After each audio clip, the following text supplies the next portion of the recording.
People claimed that they were followed home. I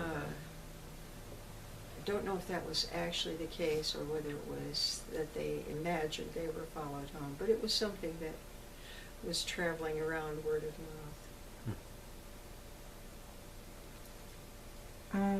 Do you want to talk a little bit about the decertification vote for the labor union? Whether your involvement of that or your feelings about it? I can't remember very much about that. I know that we certainly were hoping that the union would be decertified because it was a disruption that tended to happen with some regularity in August. When August would come around, contract time, you would be afraid that it was going to happen again. And I don't know that we had a sense that the union had been impaired by two strikes so close together, but there was a feeling the second strike that things were much more shaky for them than they had been in '75.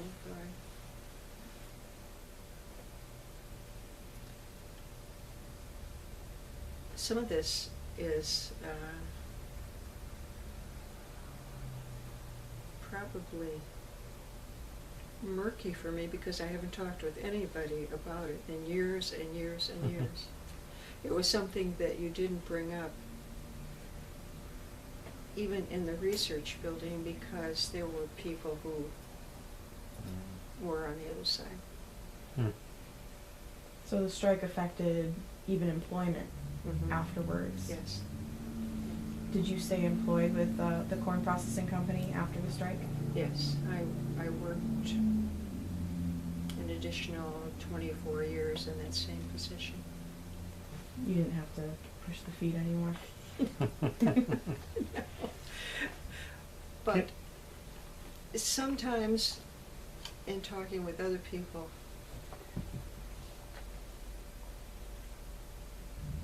we agreed that maybe everybody should have the experience of working in the plant just to know where it all came from. It certainly did clarify things. Because coming in, I had my husband's experience mostly with starch production. I knew what happened there, but I didn't know what happened in other parts of the plant or what the conditions were there. And especially in the sanitation detail, you went every place. You went to the oil house, you went to the sugar refinery, you went everywhere. So. Carol, can you you came into the company at a very turbulent time. You had the two strikes, essentially right after you. Yeah. So, can you talk a little bit about how working during that time, and then how was it afterwards? Because you continued on, presumably through as they became ADM, and they kind of changed things quite a bit after the decertification. So, can you compare how the company changed over that time period while you worked there? Well, it certainly settled things down to the point that there wasn't this constant anxiety about a strike. My sons were also working out in the plant during that period of time. They were preparing to go to college and they were earning money, so we were hearing about. They were working as summertime employees, and we were hearing about how it was for them out there. And that was an interesting situation. Between the two strikes, I think there was a great deal of tension because the first strike hadn't settled anything, really. There were still issues. And you could see that something was coming down. After the decertification, it took a while for things to settle down because, people people were uncertain where this would go. How did your sons like working at the plant? It kept them with their nose to the grindstone to go to college. Because they knew they didn't want to do that the rest of their life. What did they end up doing? Or do you remember? The summer employees were usually given the job of catching the dextrose bags as they came down the chute because they were young. And I remember my eldest son, the first 2 days, wore out his shirt because the whole shoulder of his shirt was worn away because he didn't know how to catch the bags, and none of the union guys would tell him how to do that. They were sort of scapegoats in a way. It was very good money. They earned more there than they could have anywhere, but it was very hard work. One of them worked in the feed house, and he would come home smelling to high heaven because that's how the feed house smells. So it was a valuable education before they ever got to college. You talked a little bit about how the company felt a little bit different, at least kind of calmer after the decertification vote. Did you get any impressions? The community feel any different after that, or? There was hostility in the community. Yeah. Yeah, there was. You know, some people did not come back to their job, or they did not come back at all. And that created a great deal of hostility. One person that I know of was later hired to assess emissions from the plant. He had been a union worker. Well, you know, he smelled all kinds of things down there at the plant that shouldn't have been there. Interesting. Not that there weren't smells, there certainly were. And I'm sure there were things that could have been improved upon a great deal. So your children, did they grow up during the strike then, while you were going to work? And Yes, they were high school age and college age. how do you think the strike affected them?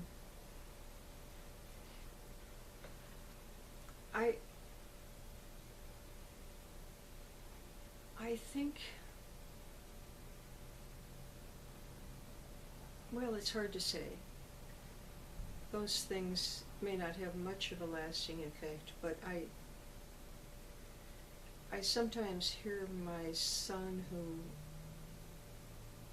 works with unionized employees in a medical situation.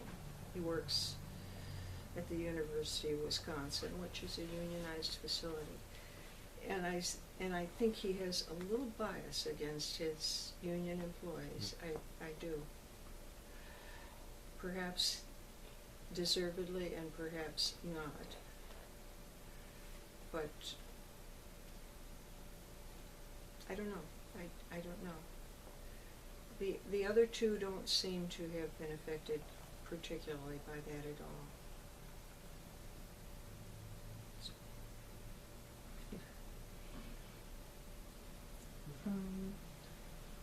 Is there anything you'd like to share about working at Clinton Court, or anything that we haven't asked you questions about? It was a good place to work. Yeah. I Why really, so? What did you like about it? I really, really enjoyed my personal position because it's very challenging, and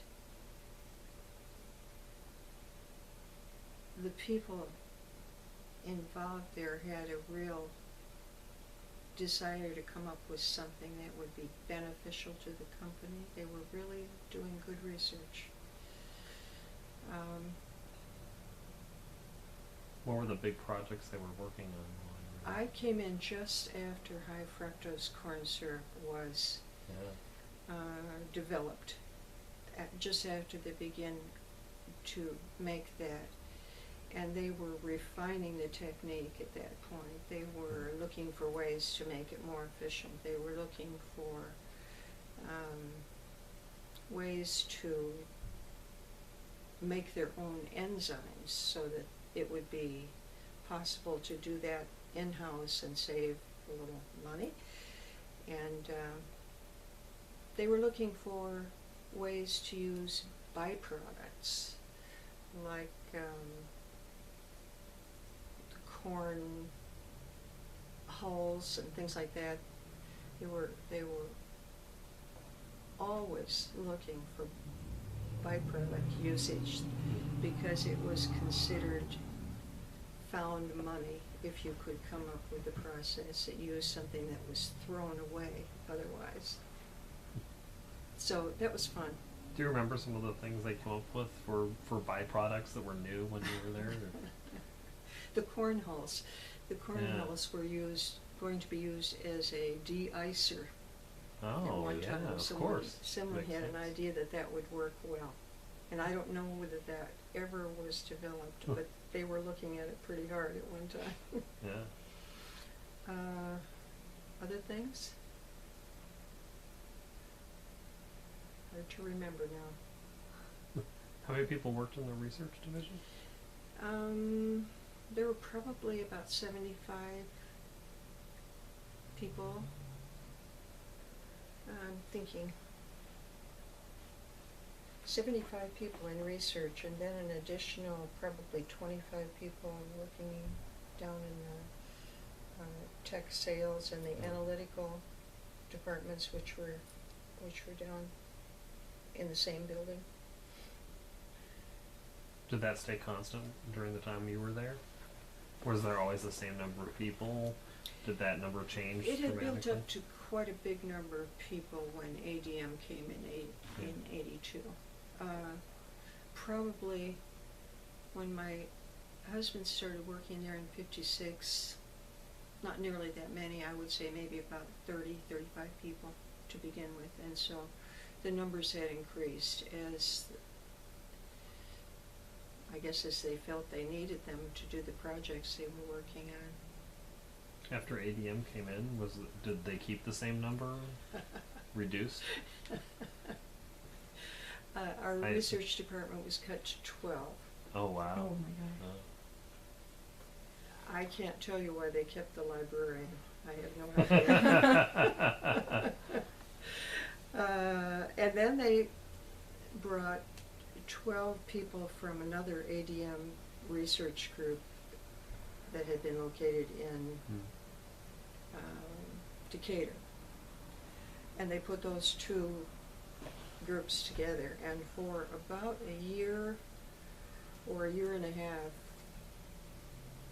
nobody had any idea what they were supposed to be doing. It was pretty uncomfortable because the people who came from Decatur had been uprooted and sent to Clinton, didn't particularly like to be there, had seen many of their friends lose their jobs, as had the people who remained in Clinton.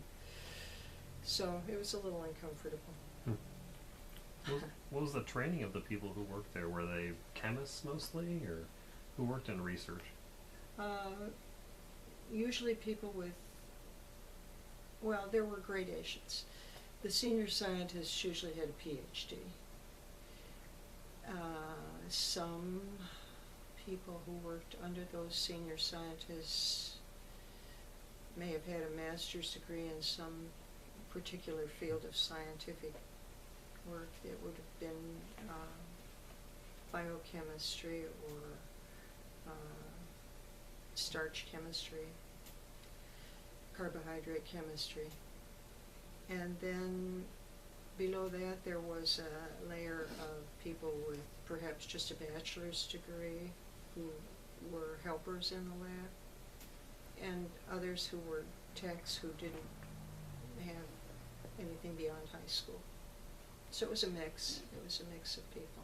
Do you Interesting mix of people. Do you feel that all the employees, especially the ones that moved from Decatur, do you feel that they all got along, or was there maybe a bit of... Oh, there certainly was tension, because since ADM was running the show, there were people who had been in charge of a department who no longer were. And, yeah, there was tension. It smoothed out after a while, and people worked well together. But then, because this is the way big corporations are, people started being moved around, moved back to Decatur in some cases, and eventually the entire research department wound up in Decatur. When was that? I have to think. The analytical department shifted. ADM came in 82. Okay. Technically they were leasing us, but we all knew that it was other than that. And in 87, the analytical department was moved to Decatur. That involved, well, the people who went involved about 8 or 10 people, and all the equipment that did the analytical work. The analyses, it came from all parts of the plant, and the only thing that they kept in Clinton was the starch stuff, because that starch was still being produced in Clinton. Whereas in Decatur they produced corn products and soy products. So one reason that the analytical department was moved was so that they could more quickly function with the soy people. They were making, they had been making soy protein products in Decatur for a long time, and those people wanted the analytical group right there where they could get their results faster. Then in 93, we were told that the entire research group would either move to Decatur or would lose their jobs. People were chosen to move to Decatur.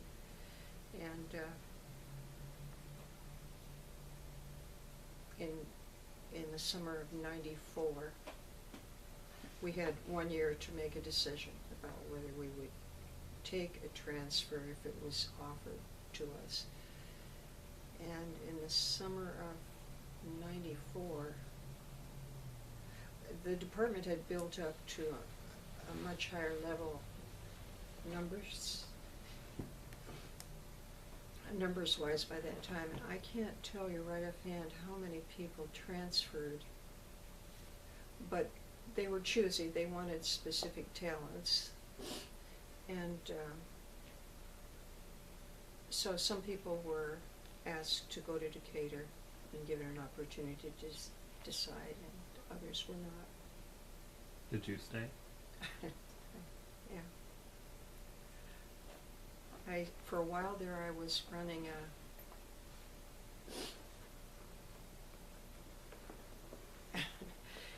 running sort of helping people find new jobs library, which was, yeah, Right. a little uncomfortable.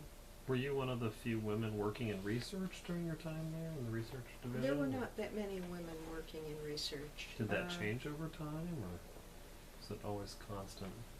I can think of one woman who started about the same time that I did in 74, but there were not a lot of women who were senior scientists. She may have been the only one, now that I think about it. There were women who were techs, lab techs, and scientists working under a senior scientist.